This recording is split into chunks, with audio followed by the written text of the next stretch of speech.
ప్రభునామానికి మహిమ కలుగును గాక. కూడి వచ్చిన మీ అందరికీ కర్మల ఆత్మీయ సహవాస సంఘ విశ్వాసులకు మన ప్రభువును ప్రియరక్షకుడునైన యేసుక్రీస్తు వారి శ్రేష్టమైన నామంలో శుభములు మరియు వందనాలండి. ఆదికాండం 13వ అధ్యాయాన్ని ధ్యానం చేసుకుంటున్నాం. 11వ వచనం నుంచి ఆఖరి వరకు చదువుకుందాం. 11వ వచనం నుంచి ఆదికాండం 13వ అధ్యాయం 11వ వచనం నుంచి. కాబట్టి లోతు తనకు యొర్దాను ప్రాంతం అంతటిని ఏర్పరచుకొని తూర్పుగా ప్రయాణము చేశాను. అట్లు వారు ఒకరినొకరు వేరైపోయారు. అబ్రాము కనానులో నివసించాను. లోతు ఆ మైదానమందున్న పట్టణముల ప్రదేశములలో కాపురం ఉండి సొదొమ దగ్గర తన గుడారము వేసుకున్నాడు. సొదొమ మనుష్యులు దుష్టులను, యెహోవా దృష్టికి బహు పాపులునై ఉండేది. లోతు అబ్రామును విడిచిపోయిన తర్వాత యెహోవా, ఇదిగో నీ కన్నులెత్తి నీవు ఉన్న చోట నుండి ఉత్తరపు తట్టు, దక్షిణపు తట్టు, తూర్పు తట్టు, పడమర తట్టు చూడు. ఎందుకనగా నీవు చూచుచున్న ఈ దేశమంతటిని నీకును నీ సంతానమునకు సదాకాలము ఇచ్చాను.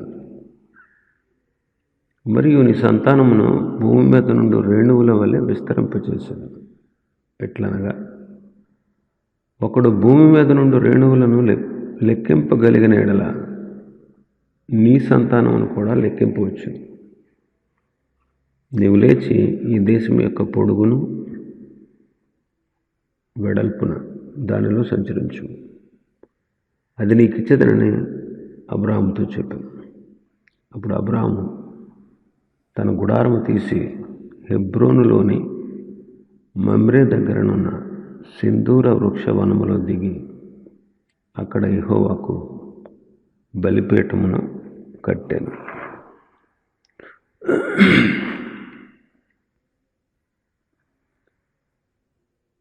లోతు యొర్దాను ప్రాంతం అంతటిని ఏర్పాటు చేసుకుని తూర్పుగా ప్రయాణమైపోయాడు.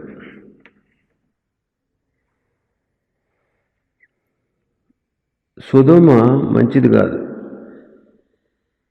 ఎందుకని? సొదొమ ప్రజలు, మనుషులు దుష్టులు, యెహోవా దృష్టికి బహు పాపులై ఉన్నారు. లోతు సొదొమ ప్రాంతాన్ని ఏర్పాటు చేసుకుని తాను ఏర్పరచుకున్నటువంటి స్థలానికి ప్రయాణమై అబ్రాహాము నుండి వేరైపోయాడు.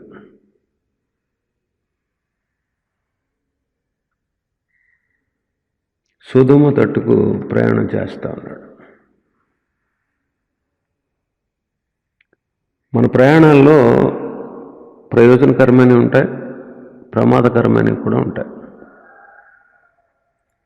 ఆశీర్వాదకరమైనవి ఉంటాయి, శాపగ్రస్తమైనవి ఉంటాయి. మనం చేసే ప్రయాణం జీవానికి మనల్ని నడిపిస్తుంది, లేకపోతే మరణానికైనా నడిపిస్తుంది. అందుకే సామెతల గ్రంథకర్త అంటాడు, బుద్ధిమంతుడు పరమునకు పోవు జీవ మార్గంలో ప్రయాణిస్తాడు. పరమునకు పోవు జీవ మార్గం ఉంది, పాతాళానికి పోయే నాశన మార్గం ఉంది. ప్రతి మనుషుడు ఏదో ఒక ప్రయాణం చేస్తున్నాడు, ఏదో ఒక గమ్యస్థానానికి చేరతాడు. అయితే మన ప్రయాణం ఎక్కడికి? పరలోకానిక, నరకానిక? మన మార్గం ప్రభు మార్గమా, అపవాది చూపించేటువంటి మార్గమా? నీ ప్రయాణం వాక్యానుసారమా, నీ ఇష్టానుసారమా? మనం సరిగా పరీక్షించుకొని ప్రభువుకు మన హృదయాలను ఇచ్చి ప్రభు మార్గంలో ప్రయాణం చేయడం అనేది మన జీవితాలకు అత్యంత ఆశీర్వాదం. కాబట్టి నేడే ప్రభువుకు హృదయాన్ని ఇచ్చి చక్కటి నిర్ణయం తీసుకుని ప్రభు మార్గంలో, పరమునకు పోవు జీవ మార్గంలో మనం నడిస్తే మంచిది. ఇలాగా వాళ్ళు ఒకరినొకరు వేరైపోయారు అంటున్నాడు 11వ వచనంలో. వేరైపోవడానికి చాలా కారణాలు ఉన్నాయి. మంచి కారణాలు ఉన్నాయి, చెడ్డ కారణాలు ఉన్నాయి. వాక్యానుసారమైన కారణాలు ఉన్నాయి, వాక్యానికి విరుద్ధమైన కారణాలు కూడా ఉన్నాయి. చూడండి, ఇక్కడ లోతు అబ్రహాము నుండి వేరైపోవడం అనేది మంచి కారణం కాదు, అతనికి మంచిది కాదు. దురాశపరుడై వేరైపోతున్నాడు. దురాశ గర్భం ధరించి పాపానికి అంటది అంటాడు యాకోబు గారు.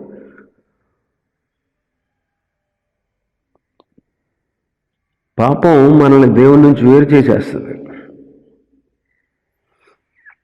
లోక సంబంధమైనటువంటి ఆశలు దేవుని సన్నిధి నుండి, దేవుని వాక్యాన్ని నుండి, దేవుని చిత్తాన్ని నుండి నేను వేరు చేసేస్తాయి. అందుకే యోహాను గారు అంటాడు తన మొదటి పత్రికలో, మీరు లోకమునైనను లోకములో ఉన్నవాటినైనను ప్రేమింపకుడి అంటాడు. లోకాన్ని కానీ లోకంలో ఉన్నవాటిని కానీ మనం ప్రేమించకూడదు.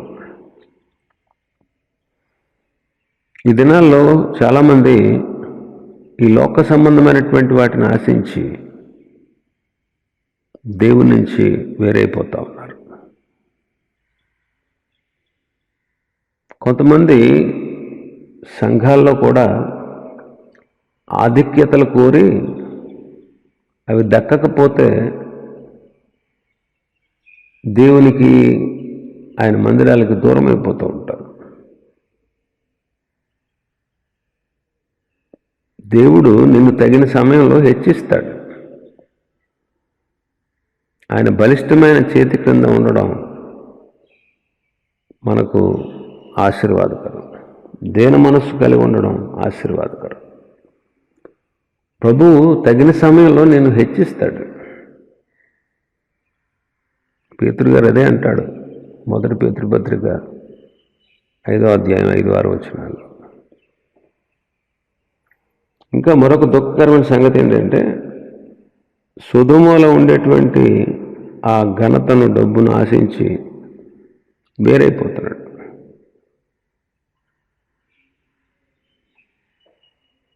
కాబట్టి తను సొదొమ వైపుకు ప్రయాణం చేశాడు.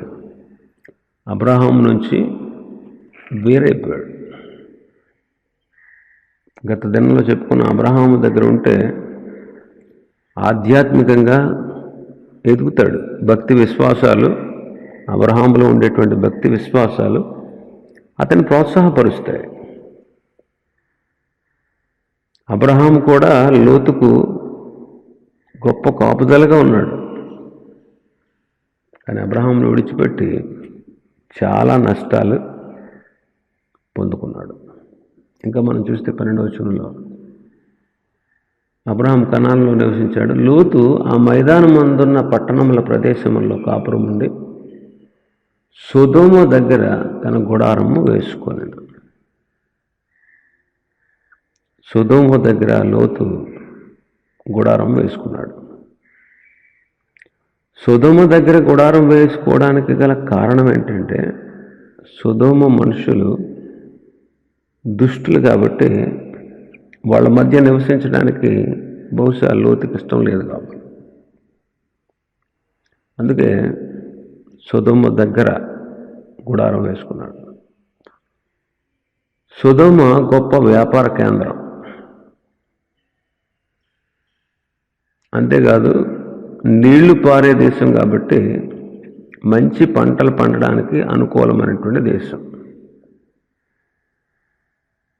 కాబట్టి సొదొమకు దగ్గరగా ఉండి వ్యాపారానికి, వ్యవసాయానికి, సొదొమకు వెళ్ళి రావడం కష్టంగా ఉంటుంది కాబట్టి దూరంగా ఉంటే, దగ్గరగా ఉంటే సొదొమలోకి వెళ్ళి వ్యాపారం చేసుకోవచ్చు, వ్యవసాయం చేసుకోవచ్చు అని సొదొమకు దగ్గరగా నివాసం ఏర్పాటు చేసుకున్నాడు.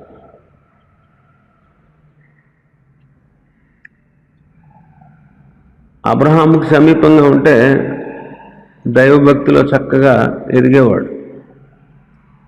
అయితే వ్యాపారం కానీ వ్యవసాయం కానీ అంతగా సాగదు. కాబట్టి సొదొమ దగ్గరగా ఉంటే అనుకూలంగా తన సొంత ఇంట్లో ప్రార్థన చేసుకుంటూ దేవుని సహవాసం చేయవచ్చులే, ఇంట్లో చేసుకోవచ్చులే అని తలంచుకున్నాడు.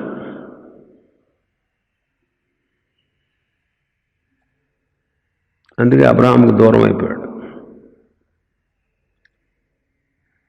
సొదొమ ప్రజలు దుష్టులు, బహుపాపులు దేవుని దృష్టికి. అయితే అక్కడ కీడు ఉంటుంది అలాంటి చోట. తెస్సలోనికీయులకు రాసిన పత్రిక, మొదటి పత్రిక 5వ అధ్యాయం 2వ వచనంలో పౌలు గారు అంటాడు, కీడుగా కనబడే ప్రతిదానికి మీరు దూరంగా ఉండండి అంటాడు.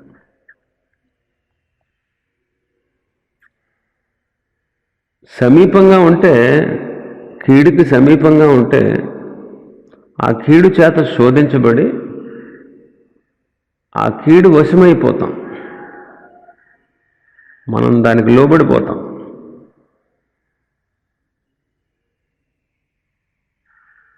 నిత్యము శోధించబడతా ఉంటే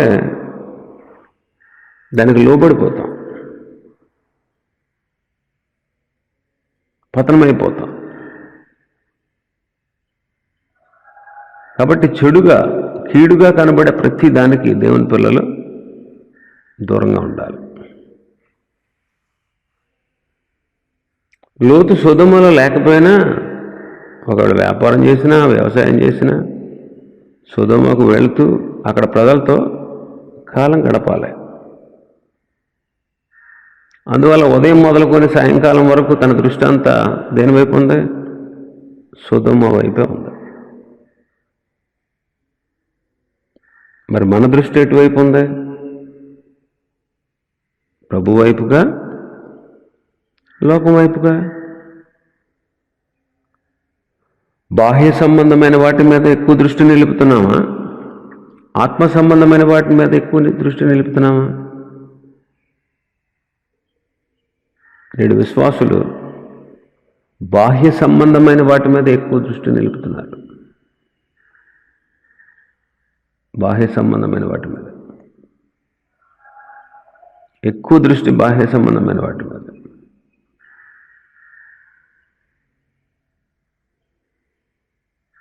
ఏసావు చూడండి, చిక్కుడుగాయల కూర చూసి ఆశించి ఆత్మ సంబంధమైనటువంటి జ్యేష్ఠత్వాన్ని పణంగా పెట్టి శరీర సంబంధమైన, భౌతిక సంబంధమైనటువంటి ఆకలి తీర్చుకోవడానికి జ్యేష్ఠత్వాన్ని అమ్మి పాడేశాడు. ఒక్క పూట భోజనం కోసం. విలువైనది, ఆత్మ సంబంధమైనది విలువైనది. చాలామందికి ఈ రోజుల్లో ఆత్మ సంబంధమైనవి విలువైనవిగా కనపడవు. ప్రార్థన కంటే సీరియల్ ఎక్కువ విలువగా కనపడదు. వాక్యం కంటే ముసలము ముచ్చట్లు ఎక్కువ విలువైనవిగా కనపడతాయి. దేవునితో సహవాసం గడపడం కంటే మనుషులతో సహవాసం గొప్పదిగా అనిపిస్తుంది. బాహ్యమైన వాటి మీద ఎక్కువ ధ్యాస నేటి విశ్వాసులకు కూడా.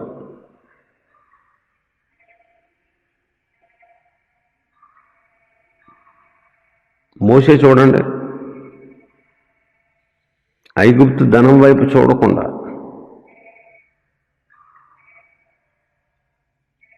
దానికి ప్రతిఫలంగా కలుగు బహుమానం మీద దృష్టి ఉంచాడంట. ఐగుప్తును విడిచిపోయాడు. ఫరో కుమార్తె యొక్క కుమారుని అనిపించుకోలేదు. అల్పకాలం పాప భోగం నాకు వద్దు అనుకున్నాడు. అందుకే ఫరోకు దేవుడిగా నియమించబడ్డాడు.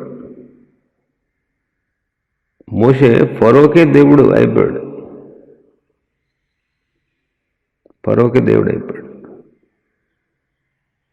కాబట్టి పౌలు గారు చెప్పినట్లు దృశ్యమైన వాటి యందు వాటిని చూడకుండా అదృశ్యమైన వాటిని గురించి మనం నిదానించి చూస్తున్నాము అని చెబుతూ, దృశ్యమైనవి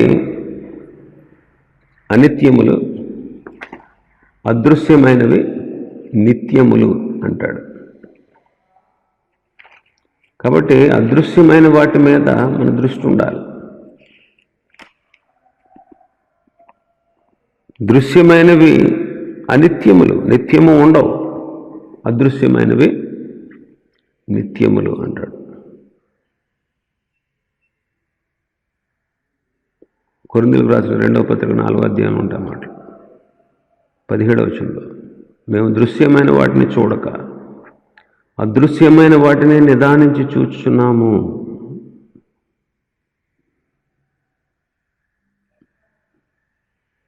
పద్దెనిమిదవ వచనం ఆకలి అంటాడు, దృశ్యమైనవి అనిత్యములు, అదృశ్యమైనవి నిత్యములు అంటాడు. కాబట్టి లోతు సొదొమ దగ్గర గుడారం వేసుకున్నాడు. ఇంకా 14వ అధ్యాయం 12వ వచనంలో చూస్తే, ఆదికాండం 14:12, మరియు అబ్రహాము సహోదరుని కుమారుడైన లోతు సొదొమలో కాపురముండెను. మనం ఇక్కడ 11వ వచనంలో 12వ వచనంలో ఏం చదువుకున్నాం? సొదొమ దగ్గర గుడారం వేసుకున్నాడు. మరి 14వ అధ్యాయంలోకి వచ్చేటప్పటికి 14వ అధ్యాయం 12వ వచనంలో సమీపంగా ఉన్నవాడు సొదొమలో ఉంటున్నాడు. ఇప్పుడు సొదొమలో నివాసం ఏర్పాటు చేసుకున్నాడు. ప్రతి విషయానికి సొదొమకు వెళ్ళి రావాల్సి వస్తుంది. ప్రతిరోజు వచ్చిపోవడం కొద్ది కష్టంగా ఉంది.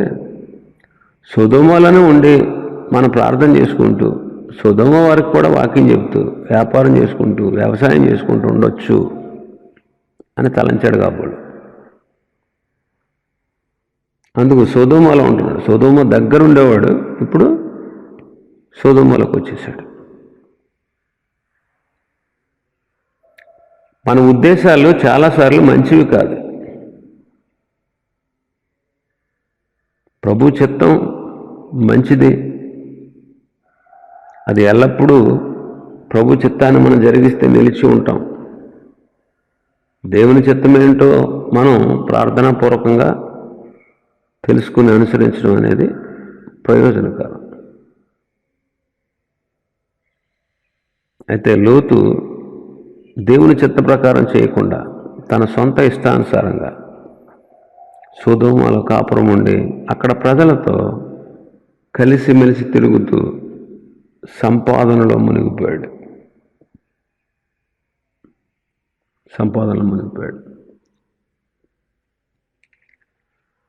19వ అధ్యాయంలోకి వస్తే మొదటి వచనం, ఆ సాయంకాలం మందు ఆ ఇద్దరు దేవదూతలు సొదొమ చేరినప్పటికీ లోతు సొదొమ గవిని వద్ద కూర్చుండెను. లోతు ఎక్కడ కూర్చున్నాడంట? సొదొమ గవిని దగ్గర కూర్చున్నాడు.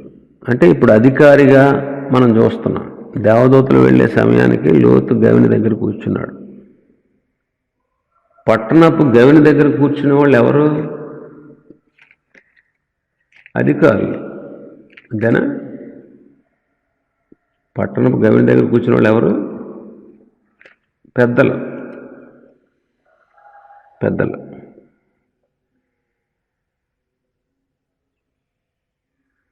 ఒకసారి ద్వితీయోపదేశకాండం 21వ అధ్యాయం 19వ వచనం చూద్దాం. అతని తల్లిదండ్రులు అతన్ని పట్టుకొని ఊరి గవిని యొద్ద కూర్చుండు పెద్దల యొద్దకు అతన్ని తీసుకొని వచ్చి. ఎవడైనా కుమారుడు మొండివాడే తిరుగుతూ ఉంటే, తల్లిదండ్రుల మాట వినకపోతే,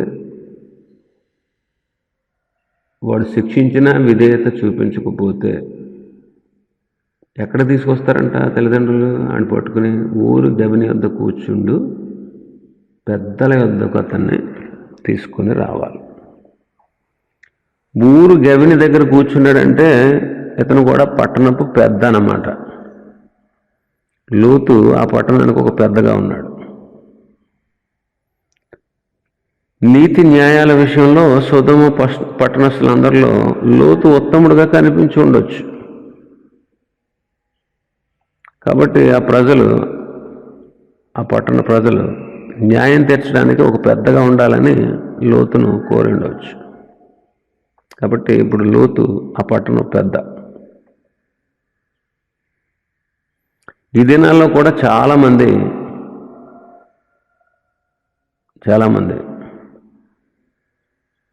లోకంలో ఉన్నటువంటి వాళ్ళు ప్రభువుని ఎరిగిన వాళ్ళని నమ్మకస్తులనే భావంతో దేవుని పిల్లలకు ఉండే యోగ్యతలను చూచి వారిని కూడా పెద్దలుగా, మెంబర్లుగా, ప్రెసిడెంట్లుగా ఉండమని కోరుతూ ఉంటారు.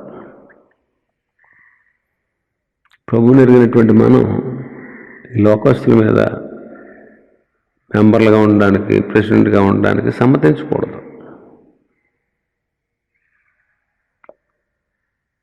అలా అయితే వాళ్ళ కార్యకలాపాల్లో మనం ఏకీపించినట్లే అవుతుంది. మనం ఆత్మీయంగా చాలా నష్టపోతాం. కొంతమంది విశ్వాసులు అన్యుల మధ్యలో ఆధిక్యతలకు ఇష్టపడి ఆత్మీయంగా చాలా నష్టపోతూ ఉంటారు.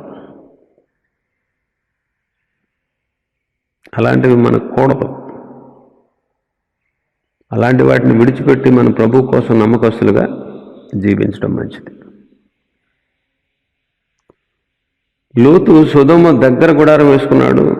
సొదొమలోకి ప్రవేశించాడు. సొదొమ ప్రజలకు పెద్దగా ఉన్నాడు. దగ్గర వేసుకున్నవాడు లోపలికి వెళ్ళాడు. లోపలికి వెళ్ళినవాడు వాళ్ళందరి మీద అధికారి అయ్యాడు. ఏమి సాధించాడు? ఆత్మీయంగాను ఆర్థికంగాను చాలా నష్టపోయాడు. సంపూర్ణంగా నష్టపోయాడు. చాలా కాదు, సంపూర్ణంగా. నెమ్మదిని కోల్పోయాడు. తెలుసా? పేతురు రాసిన 2వ పత్రిక 2వ అధ్యాయం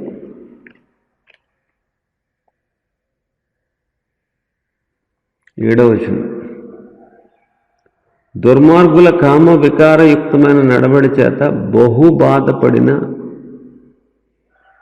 నీతిమంతుడకు లోతుని తప్పించి, ఆ నీతిమంతుడు వారి మధ్యన కాపురం ఉండి తను చూచిన వాటిని బట్టి, వినిన వాటిని బట్టి వారి అక్రమమైన క్రియల విషయములలో దినదినము నీతిగల తన మనస్సును నొప్పించుకొనుచూ వచ్చాను.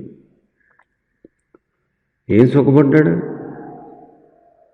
చాలా బహుగా బాధపడ్డాడంట. వాళ్ళ మధ్యలో కాపురం ఉండి తాను చూసిన వాటిని బట్టి, విన్న వాటిని బట్టి వారి అక్రమమైన క్రియల విషయంలో దినదినము బాధపడుతూ వచ్చాడు, నొచ్చుకుంటూ వచ్చాడంట. హృదయంలో దినదినము నొచ్చుకున్నాడు. దుర్మార్గుల కామ వికారయుక్తమైన నడవడి చేత వారి అక్రమమైనటువంటి క్రియల విషయంలో నీతిగల తన మనస్సును నొప్పించుకుంటూ బహుగా బాధపడుతూ ఉన్నాడు. సొదొమలో చాలా ఆస్తి సంపాదించాడు. మంచి ఇల్లు కూడా కట్టుకున్నాడు. కానీ మనస్సులో నెమ్మది లేదు.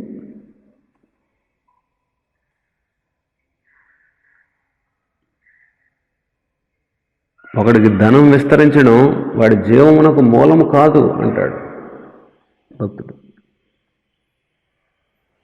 ధనాపేక్ష సమస్త కీడులకి మూలం అన్నాడు. అనేక మంది ధనాపేక్ష పరులై విశ్వాసంలో నుండి తొలగిపోయి నానా బాధలకు గురైపోయారు. లోతు సొదొమలో ఉన్నందుకు ఆస్తి ఉంది, కానీ నెమ్మది లేదు. ఈ లోక భోగభాగ్యాలు శాంతి సమాధానాలు ఇస్తాయా మనకి?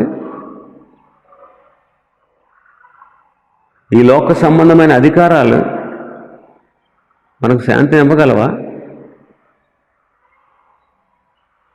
వీటన్నిటిని విసర్జించి ప్రభు మీద ఆనుకోవడం, ప్రభు మీద ఆధారపడడం శ్రేయస్కరం.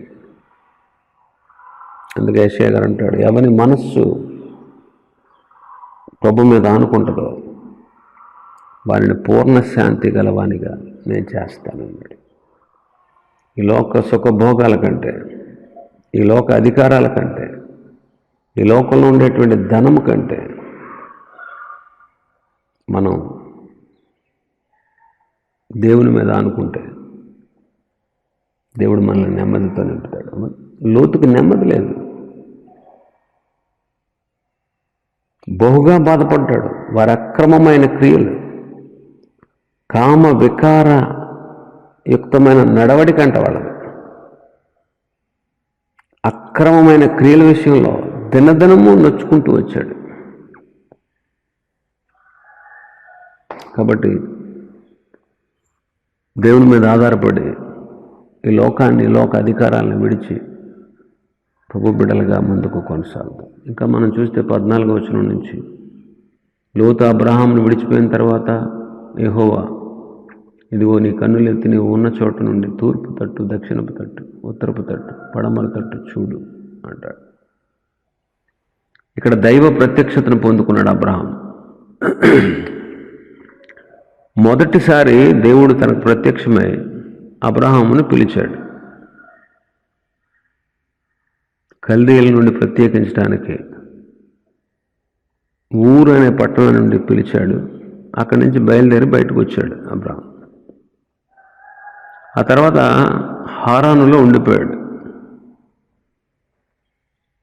తనతో పాటు వచ్చినటువంటి ప్రకృతి సంబంధి అయిన తెరహు మరణించిన తర్వాత ప్రభు మళ్ళా ప్రత్యక్షమయ్యాడు.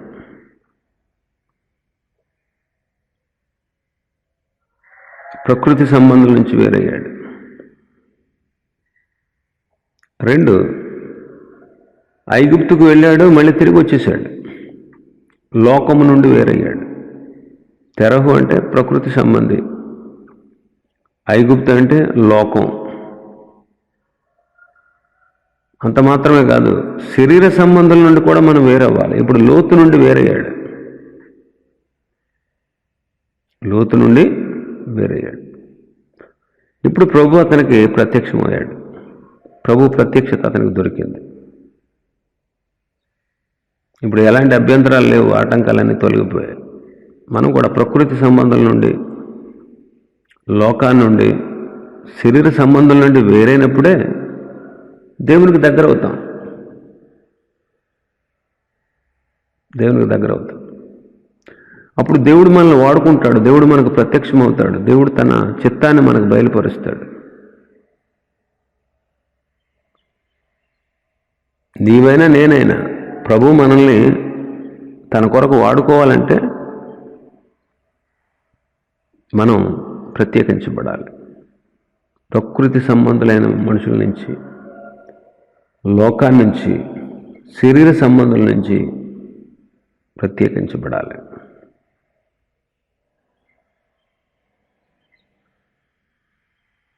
అప్పుడే దేవుడు అలాంటి వారిని వినియోగించుకుంటాడు. ఇప్పుడు దేవుడు వాడుకోవడానికి అబ్రహాము ఒంటరిగా ఉన్నాడు. కాబట్టి మనం అభివృద్ధి చెందాలి, ఆశీర్వదించాలంటే మనం ప్రత్యేకంగా ఉండడం అవసరం. మనం ప్రత్యేకమైన జీవితాన్ని జీవించాలి. ప్రకృతి సంబంధం నుంచి వేరుగా ఉండాలి, లోకాన్ని నుంచి వేరుగా ఉండాలి, శరీర సంబంధం నుంచి వేరుగా ఉండాలి. అయితే ప్రత్యేకించబడిన జీవితం కలిగిన అబ్రహాముకు దేవుడిచ్చిన దీవెనలు చూద్దాం. 1, దైవ ప్రత్యక్షత దొరికింది. లోతు అబ్రహామును విడిచిన తర్వాత దేవుడు ప్రత్యక్షమయ్యాడు. మొట్టమొదటిసారి మెసొపొతామియాలో ఉన్నప్పుడు ప్రత్యక్షమయ్యాడు దేవుడు. అప్పటి వరకు దేవుడు, అబ్రహాము దైవ స్వరూపం అంటే ఏంటో తెలియదు, పాపిగా ఉన్నాడు. అలాంటి అబ్రహాముకు దేవుడు ప్రత్యక్షమయ్యాడు. అయితే అబ్రహాము దేవుని మాట విని బయలుదేరి వచ్చి హారాను లాగిపోయాడు. 5 సంవత్సరాల వరకు దేవుని ప్రత్యక్షతను పొందుకోలేదు. ఆ తర్వాత హారానులో తెరహు చనిపోయిన తర్వాత కనానుకు రమ్మని ప్రభు ప్రత్యక్షమే చెప్పాడు. మూడవదిగా కనానుకు వచ్చిన వెంటనే ప్రత్యక్షమయ్యాడు. నాలుగవదిగా లోతు వేరైపోయిన తర్వాత ప్రత్యక్షమవుతున్నాడు. కాబట్టి భక్తులు అవిధేయతలో ఉంటే దైవ ప్రత్యక్షతను పోగొట్టుకుంటారు. యోగ్యంగా ప్రభుకి ఇష్టానుసారంగా జీవిస్తూ ఉన్నప్పుడు వాళ్ళు దైవ ప్రత్యక్షతను కలిగి ఉంటారు. చూడండి, అబ్రహాం ఐగుప్తుకు వెళ్ళినప్పుడు ఐగుప్తులో దేవుడు అబ్రహాంకు ప్రత్యక్షం కాలేదు. ఇప్పుడు లోతు వెళ్ళిపోయిన తర్వాత ప్రభు అతనికి ప్రత్యక్షమవుతున్నాడు. కాబట్టి మనం దైవ ప్రత్యక్షతను పొందుకోవాలి, దేవుని చిత్తాన్ని గ్రహించుకోవాలి. ఆయనకి ఇష్టలుగా జీవించాలంటే, ప్రభుకి యోగ్యులుగా ఇష్టానుసారులుగా మనం జీవించాలంటే ఎల్లప్పుడూ దైవ ప్రత్యక్షత పొందుకోవాలి. దైవ ప్రత్యక్షత ఎప్పుడు పొందుకోగలమంటే అవిధేయతలో ఉన్నప్పుడు పొందుకోలేము. దేవునికి విధేయులమైనప్పుడు మాత్రమే దైవ ప్రత్యక్షత పొందుకోగలం. ఇంకా రెండవది, స్వాస్థ్యాన్ని గురించి దేవుడు వాగ్దానం చేస్తున్నాడు. ఇదిగో నీవు కన్నులెత్తి నీవు ఉన్న చోటు నుండి ఉత్తరపు తట్టు, దక్షిణపు తట్టు, తూర్పు తట్టు, పడమర తట్టు చూడుము. ఎందుకంటే నీవు చూచుచున్న ఈ దేశమంతటిని నీకును నీ సంతానమునకు సదాకాలము ఇచ్చేదన్నాను. సదాకాలం ఇస్తాను. 4 దిక్కులా చూడమంటున్నాడు. లోతు కన్నులెత్తి చూశాడు, సొంత ఇష్టానుసారంగా చూశాడు. లోతు ఒక ప్రక్కన ఉన్నటువంటి సొదొమ వైపు మాత్రమే చూశాడు. కానీ అబ్రహాంతో దేవుడు అంటున్నాడు 4 దిక్కులు చూపిస్తున్నాడు. లోతు ఒకవైపుకి చూసి సంపాదించదలిసి సమస్తాన్ని పోగొట్టుకున్నాడు. అయితే లోతు వెళ్ళిపోయిన తర్వాత అబ్రహాంకు ఈ దేశాన్ని సదాకాలము నీకిస్తాను అని వాగ్దానం చేశాడు. కాబట్టి మనం ప్రభు మీద ఆధారపడి ఎక్కడైతే నిలిచి మనం పనిచేస్తామో దేవుడు మనం అనుకున్నది సఫలం చేస్తాడు.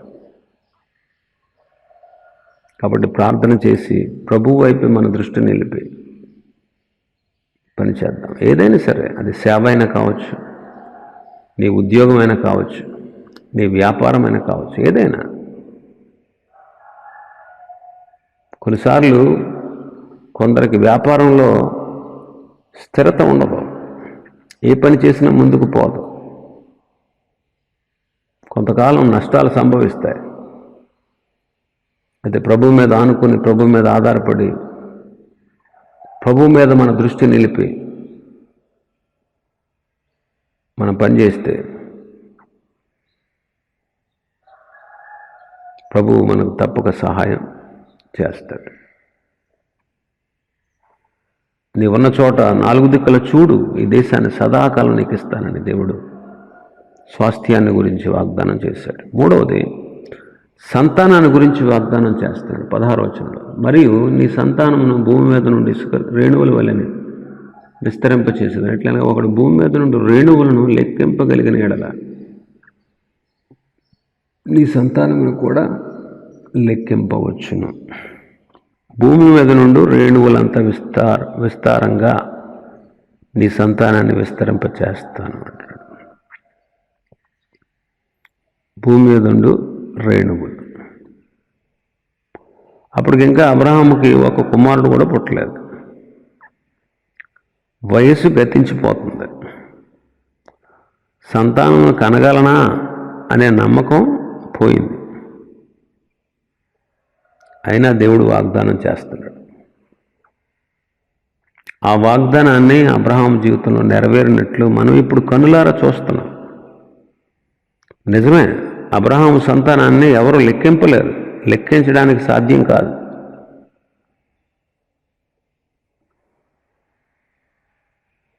మనమందరం కూడా ఎవరం? విశ్వాస సంబంధులే, అబ్రహాం పిల్లలు కదా. మనం కూడా ఎవరం? అబ్రహాం పిల్లలమే. లాజరు చనిపోయి ఎక్కడ ఉన్నాడు? పరదేశకు కొనుకోబడి అబ్రహాం రొమ్మున ఆనుకున్నాడు. మనం అందరం విశ్వాసం ద్వారా అబ్రహాము పిల్లలమయ్యాం. ప్రతి దేశంలోనూ ఉన్నారు, ప్రతి యుగంలోనూ ఉన్నారు, ప్రతి ప్రాంతంలోనూ ఉన్నారు, ప్రతి జాతిలో ఉన్నారు, ప్రతి ప్రాంతంలోనూ ఉన్నారు అబ్రహాం పిల్లలు. ఎవడు లెక్కింపగలడు?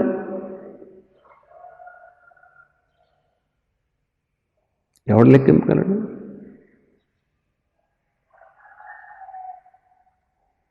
ఆలోచించండి.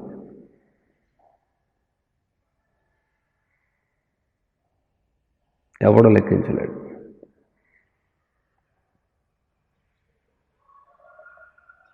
అబ్రహాము సంతానాన్ని ఎవడో లెక్కించలేడు. ఈరోజు మనం అబ్రహాం జీవితంలో దేవుడిచ్చిన వాగ్దానం నెరవేర్పు చూస్తున్నాం. కాబట్టి దేవుని పిల్లలైనటువంటి మనం ఆయన వాగ్దానాలు నమ్మి ఆయన మార్గంలో నివసించడం మనకు ఎంతైనా ఆశీర్వాదం. ఆయన వాగ్దానాలు నమ్మాలి. అవి అసాధ్యం అనిపించవచ్చు, కానీ దేవుడు సాధ్యం చేస్తాడు. సంతానాన్ని గురించిన వాగ్దానం, ఒక్క బిడ్డ కూడా పుట్టలేదు అప్పటికి అబ్రహాముకి, అయినా దేవుడు వాగ్దానం చేస్తాడు. ఆ వాగ్దానం నెరవేరిందా లేదా? నెరవేరింది.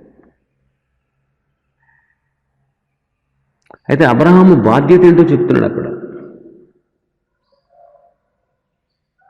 17వ వచనం, నీవు లేచి ఈ దేశం యొక్క పొడుగున వెడల్పున దానిలో సంచరించుము, అది నీకు ఇచ్చేదని అబ్రహాంతో చెప్పాను. అబ్రహాం యొక్క బాధ్యత ఏంటంటే ఆ దేశం యొక్క పొడవున వెడల్పున సంచరించాలి.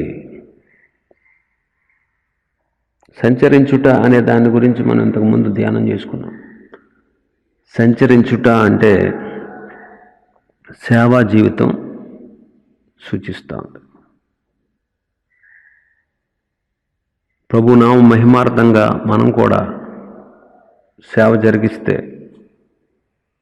ప్రభు మనకు ఇవ్వగలడు. మన ద్వారా కూడా కొన్ని ఆత్మల్ని ప్రభు దగ్గరికి నడిపించగలడు. అది అబ్రహాం యొక్క బాధ్యత. సంచరించాలి.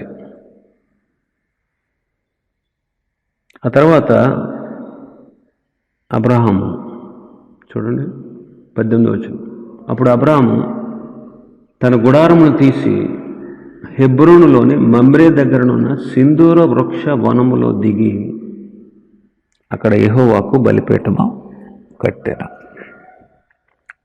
ఎక్కడున్నాడంట?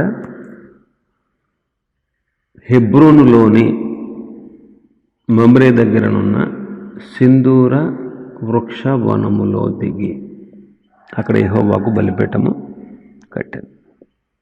హెబ్రోను అంటే సహవాసము అనర్థం. హెబ్రోను అంటే సహవాసము, అన్యోన్యము, బాంధవ్యము, ఈ 3 అర్థాలు ఉంటాయి హెబ్రోన్ అంటే. కాబట్టి అబ్రహాము హెబ్రోన్లో గుడారం వేశాడు. మనం కూడా దేవునితో సహవాసం, దేవునితో అన్యోన్య సహవాసం, దేవునితో సంబంధం మనం కలిగి ఉండాలి. యోహాను గారు అంటాడు తన మొదటి పత్రిక 1వ అధ్యాయం 3వ వచనంలో, మన సహవాసం అయితే తండ్రితోనూ ఆయన కుమారుడైన యేసుక్రీస్తుతోనూ అంటాడు. కొరింథీయులకు రాసిన పత్రికలో అంటాడు, తన కుమారుని సహవాసమునకు మనల్ని పిలిచిన దేవుడు నమ్మదగిన వాడు అంటాడు. కాబట్టి ఈ సహవాస బాంధవ్యాలు, ఈ అన్యోన్యత మనం ఎల్లప్పుడూ కలిగి అవి తగ్గిపోకుండా దేవుని మనం హత్తుకుని జీవించాలి. అనేకసార్లు ఈ సంబంధ బాంధవ్యాలు తగ్గిపోతూ ఉంటాయి. కాబట్టి విశ్వాసి చాలా జాగ్రత్తగా ఉండాలి. హెబ్రోన్ అంటే సహవాసం, అన్యోన్య సహవాసం.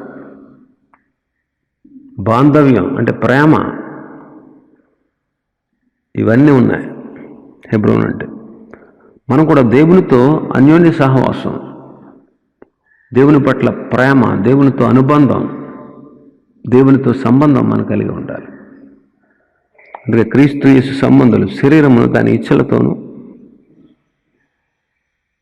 సిలువ వేశారంటాడు. క్రీస్తు యేసు సంబంధాలు. కాబట్టి అబ్రహాము ఉన్న స్థలం అలా ఉంది. ఎలాగా? దేవునితో సహవాసం, దేవునితో అన్యోన్య సహవాసం, దేవుని పట్ల ప్రేమ, దేవునితో బాంధవ్యం కలిగి ఉన్నాడు.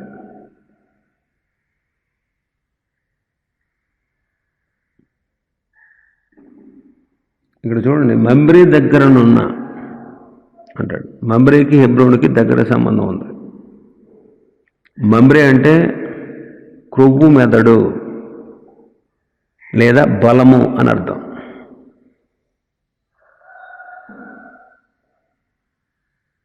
తృప్తి కలిగిన జీవితం అని అర్థం. కాబట్టి మనం ప్రభులో తృప్తి కలిగి ఉండాలి. దేవునితో సహవాసం, అన్యోన్య సహవాసం, దేవుని పట్ల ప్రేమ, క్రీస్తు సంబంధులుగా మనం బ్రతుకుతూ ప్రభు ఇచ్చే వాటితో తృప్తి చెందుతూ దేవుని శక్తిని ప్రభు సన్నిధిలో మనం పొందుకోవాలి. అయితే చాలామంది దేవునిలో తృప్తి లేక, శక్తి లేక బలహీనులుగా ఉంటున్నారు. మరి ఎందుకు దేవునిలో తృప్తి పొందట్లేదు, శక్తి పొందట్లేదు, బలపడట్లేదు చాలామంది? కారణం వాళ్ళకి ప్రభువుతో అన్యోన్య సహవాసం లేకపోవచ్చు. ఏదో ఒక అవిధేయత దేవునికి వాళ్ళకి మధ్య అడ్డంగా వచ్చి ఉండొచ్చు. మన సహవాసం హెబ్రోన్లో ఉండాలి, సొదొమలో కాదు. ఒకవేళ సొదొమలో ఉందేమో నీ యొక్క నివాసం, సొదొమను విడిచి హెబ్రోను దగ్గర మమ్రేకు రా.